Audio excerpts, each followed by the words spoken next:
کراچی میں جاری P D M کے جلسے سے مولانا فضل الرحمان خطاب کر رہے ہیں۔ وخاتم الانبیاء وعلى آله وصحبه ومن بهديه مهتدى أما بعد فأعوذ بالله من الشيطان الرجيم بسم الله الرحمن الرحيم يريدون ليطفئوا نور الله بأفواههم والله متم نوره ولو كره الكافرون صدق الله العظيم۔ اسٹیج پر موجود زعماء قوم،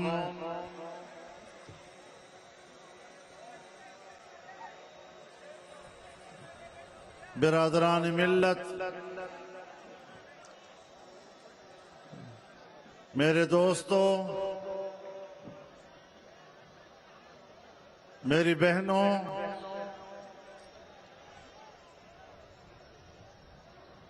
پی ڈی ایم کے زیر اہتمام آج کے اس کامیاب اور فقید المثال کانفرنس کے انعقاد پر آپ کو سلام پیش کرتا ہوں۔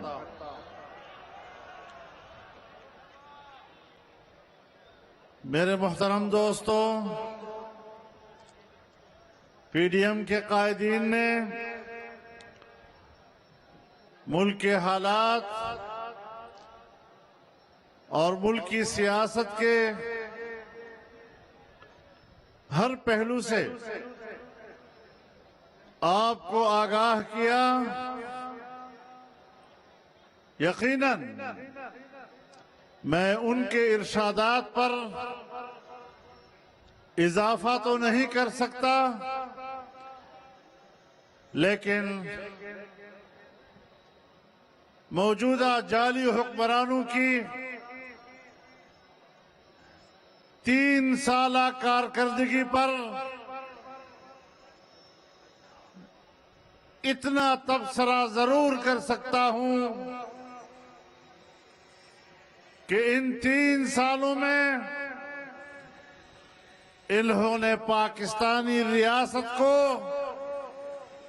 ایک غیر محفوظ ریاست بنا دیا اور پاکستانی قوم کو ایک غیر محفوظ قوم بنا دیا ہے۔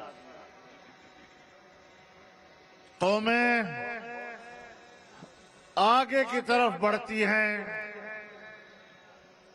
دنیا کے اقوام کے ساتھ قدم ملا کر آگے کو جاتی ہیں۔ آج دنیا آگے بڑھ رہی ہے، لیکن پاکستان پیچھے کی طرف دھکیل دیا گیا ہے۔ ظاہر ہے کہ ایسی صورتحال پر ہم خاموش تماشائی نہیں رہ سکتے۔ ہم نے 22 کروڑ پاکستانی عوام کے شانہ بشانہ اسے دنیا میں ایک ممتاز قوم کی حیثیت دینے کی قسم کھا رکھی ہے، اور انشاءاللہ پاکستان کے 22 کروڑ عوام کو دنیا میں ایک ممتاز مقام دے کر ہی دم لیں گے۔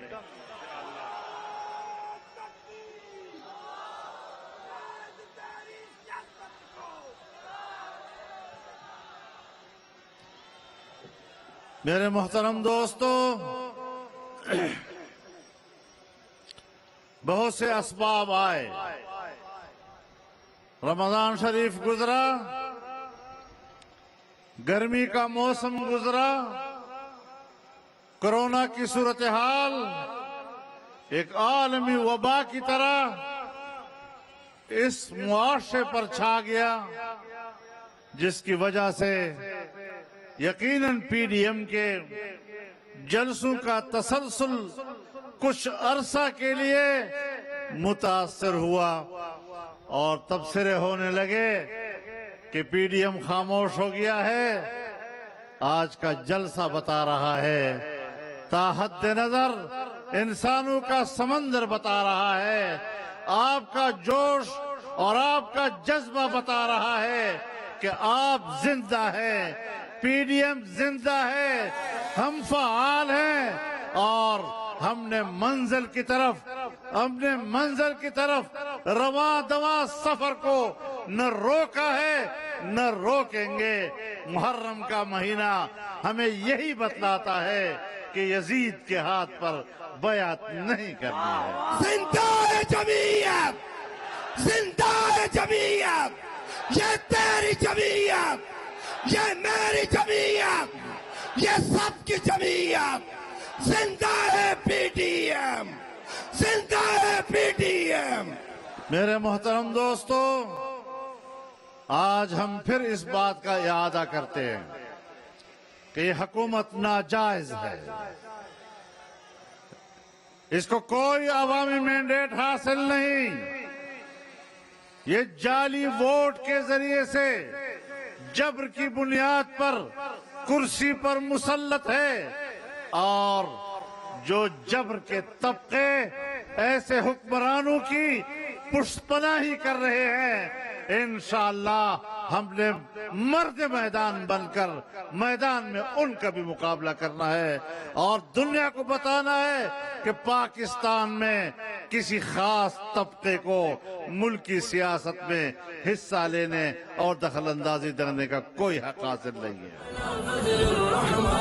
اے ابن قاسم کی شان مولانا فضل الرحمان، ملت کی پہچان۔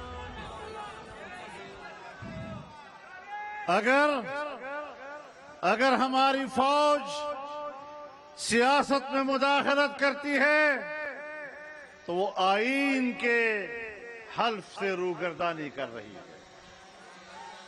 اگر ہم اس طرح کی جمہوریت کو تسلیم کرتے ہیں تو پھر ہم نے پارلیمنٹ میں جو بار بار حلف اٹھائے ہیں، پھر ہم اپنے حلف سے روگردانی کرتے ہیں۔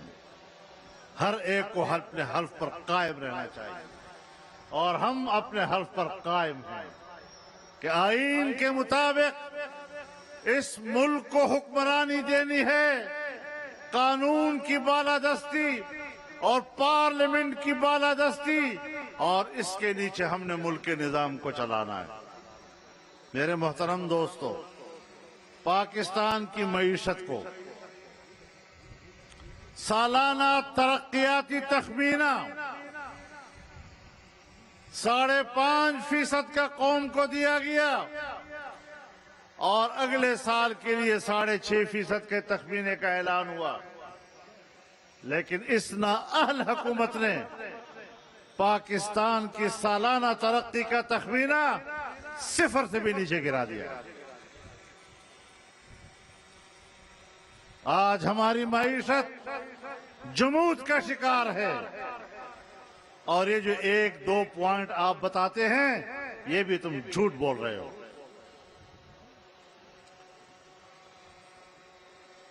آج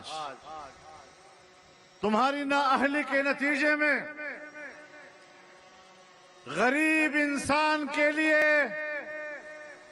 جینا مشکل ہو گیا ہے۔ آپ جائیں ذرا تنگ محلوں میں، تنگ گلیوں سے گزرتے ہوئے، وہاں کا غریب جب پہلے ایک حویلی میں 5 افراد ہوتے تھے تو 3 باروزگار ہوتے تھے اور 2 بے روزگار ہوتے تھے۔ آج